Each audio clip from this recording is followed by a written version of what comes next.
Hello and welcome! VFL Masters London is now live! And today I have a bit of a special treat for you because yes, you can go and play VFL for Masters London if you want to. Go into the link in the description. Make sure to always read the system alerts. For instance, you might want to log out and log back in before using the site. Sometimes it's a little bit buggy. If you see that your amount of transfer that you have left to spend doesn't change, then just log out and log back in if you played before. And, there is a little thing going on here with the IGL if you need to change it, but just read that. And also, of course, don't pick any players who are not playing in the Swiss stage because they will not get any points. Do not pick any Paper Rex players or G2 or Heretics or EDG. You can wait for them because after the Swiss stage is ended, you can then make some transfers and bring those players in. Now, you might notice there, though, that I already have a team.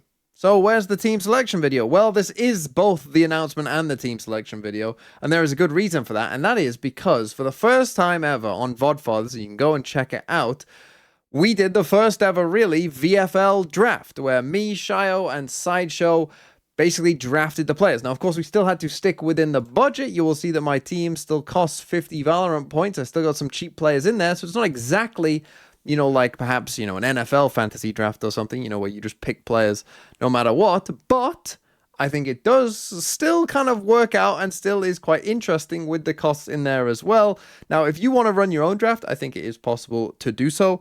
Probably max amount of people you can do it with is 7, though, because there's only 7 Sentinel players playing in the Swiss stage. So to get one, that's going to be a bit rough. But if you want to run a draft with your friends, and do what we did, then feel free, because it is quite fun and is a kind of unique way of having to build a team. And for those of you wondering, I would like to add in, in the future, perhaps a draft sort of mode to VFL, if that's possible. I would actually kind of like to have where you can run both sort of games side by side as well. That's kind of the ideal, perhaps coming in the future. We shall see. But now I'm just going to take you through the draft, how it went, who picked who, in what order, and kind of talk through my thoughts on, who was trolling, what was a good pick, what was a bad pick. So this was the order. Sideshow went first, then it was me, then Shio. We did a snake draft, so Sideshow went first, then me, then Shio got 2 picks, then back to me, then Sideshow got 2 picks, etc.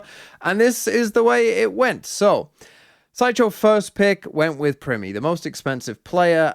Makes sense. He's very good. Sideshow's reasoning was very sound. He was going to be my first pick if Sideshow didn't pick him, and I think Shio probably as well.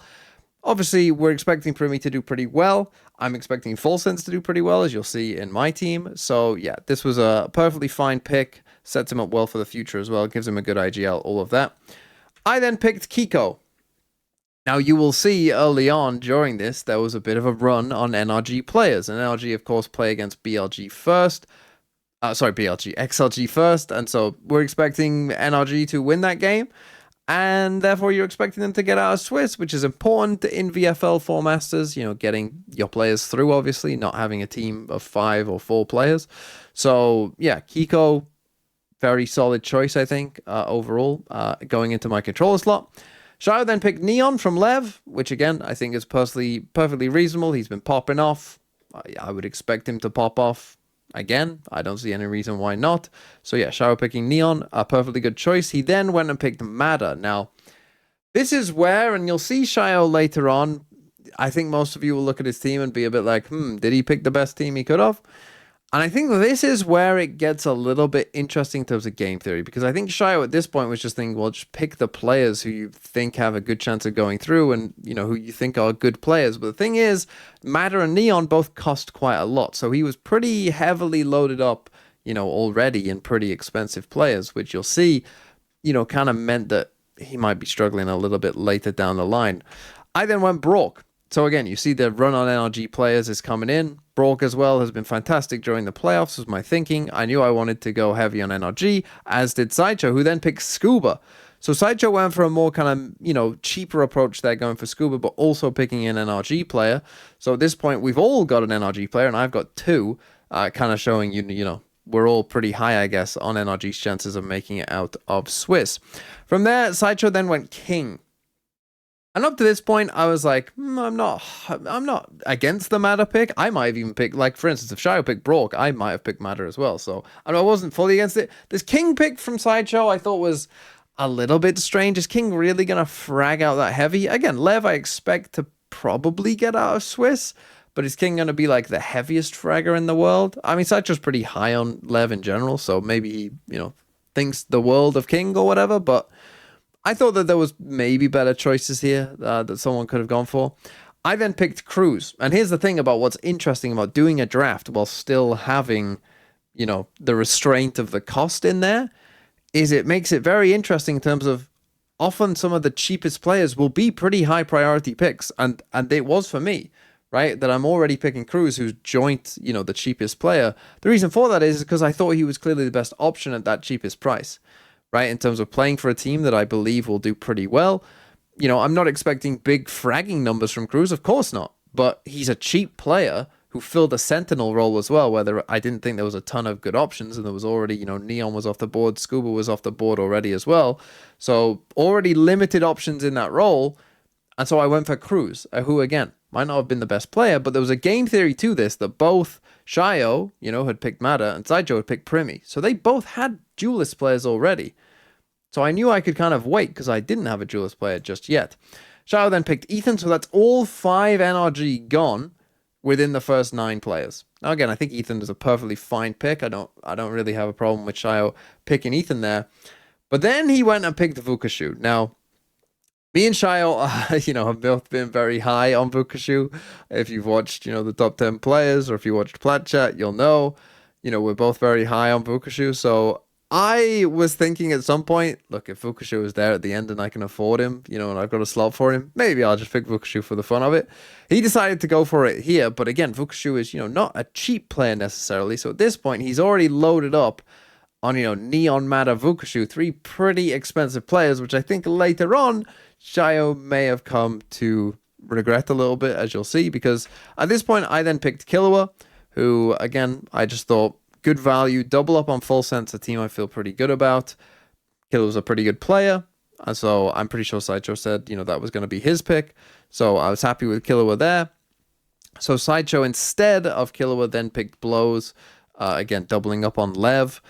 I mean, I guess I'm rooting against Lev if you just look at this, because obviously Sideshow's got double Lev, Shayo's got Neon, so I guess I'm just hard rooting against Lev for this game, but, I think this was perfectly fine.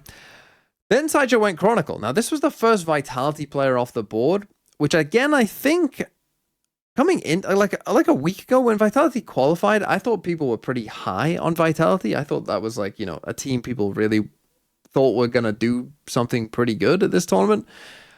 And judging by this draft, you can tell that perhaps that isn't the case now. Maybe people are thinking, well, these Americas teams look better, Full Sense look better. Looking at this, so maybe people aren't as high on Vitality as I thought they were perhaps a week ago. It seems like, things might have changed a little bit. I then picked Sociable. Good reason for this as well. He was pretty cheap. Again, at this point, I still hadn't got a duelist, right? So I know I needed a duelist, but at this point, I knew Shayo couldn't get one.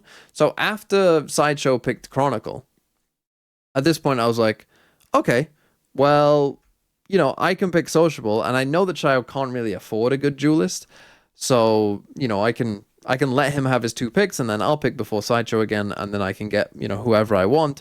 And Sociable, I thought, again, was just pretty good value in terms of his cost. He was only 6.5. He's been fragging pretty hard for Foot. Obviously, I work for Foot, so I'm expecting them to do pretty well as well, so I was pretty happy with that pick. Shayo then was left in a really bad position, right? He'd got 3 very expensive players, and the thing is, like, if you were just making a normal VFL team, this wouldn't be that bad, right? It would be fine to have Neon, Mata, Ethan, Vukashu as your team. Because you would probably just, I'll just go get Cruz, and I'll go get, someone like Sociable or Blows or whoever else, right? I'll just get whoever the best, cheapest players are.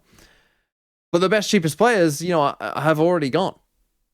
So he was then left with getting Flex in and doubling up on DRG. Now, that obviously doesn't look great. However, I do think, if you're Shayo and he's a DRG fan, if you've already got Vukashu and you're priced into it at this point, he might as well have gone for another DRG player and just hope that they win, right? Even if they just win 1 game, it will be fine, right? It's fine as long as they just win 1 game. As long as they don't go 0-2, he should be all right. The danger is, of course, that they very well might go 0-2, but as long as they win 1 game, I think he'll do perfectly fine. And then Shayo went and got Yetege as his final choice, who, of the players that he had, I think he only had like 7 left. Yetege probably was the best option, I think, in terms of things that he could do. So, I work for Foot, so I'm not going to root against Yetege. I think it's a pretty good idea. And I do think he was probably the best choice he had left to him. But then that left me with 11. You see, at this point, I had 11 points left. I knew I needed to get a duelist. That was my last slot to fill. And so I went Sato. And again, coming into this, I kind of knew like there's more duelists that I like than, some other positions. I wanted to prioritize NRG, which clearly I did, right? They're my favorites to make it out, so I prioritized them. I then prioritized getting rid of the Sentinel slot, which I didn't like a lot of the options, particularly, when like Neon had gone or Scuba had gone from NRG, like, so then I did that with Cruz, and then I filled up the other slots that I thought I don't like as much, and then gave myself, a nice choice here of Duelist, and ended up with Sato, which I think looks pretty good, and then Sideshow closes out with the pick of Yampi, which again, considering he's already priced in for Chronicle, makes sense to double up on Vitality and just kind of hope that they do well. Vitality in their first gameplay against DRG, so that's going to be pretty big in terms of VFL for these two. Vitality straight against DRG for these two. That's going to be a fun one. But I think looking at this, I like my team the best. I mean, I might be a bit biased there, but obviously I like my team the best. I think I've picked the 2 teams that I would say I think have the best chance of going through. And I've got 4 players from those teams, right, in terms of NRG and Full Sense. And then I've got a Lev player as well, right? Like, and who probably like the 3 teams with the highest chance of going through. 5 of my players are those players, right? Which, if one of them disappoints, then I should, still be okay, hopefully. And yeah, I like my draft. But this was definitely an interesting, fun kind of format. Now, again, there is nothing in VFL itself that you can do this, just yet. Hopefully in the future there will be. But I do think this was a very fun way of organizing it. So if you do have, some friends, I know that's a big ask for probably a lot of you, but if you've got some friends who are interested in Valorant, get them over to VFL. It's free to sign up, free to play. And this kind of format, I think, is quite fun where you can draft people and go in with some interesting strategies of maybe picking some cheap players in early and force you to kind of root for some teams and players that you probably never would.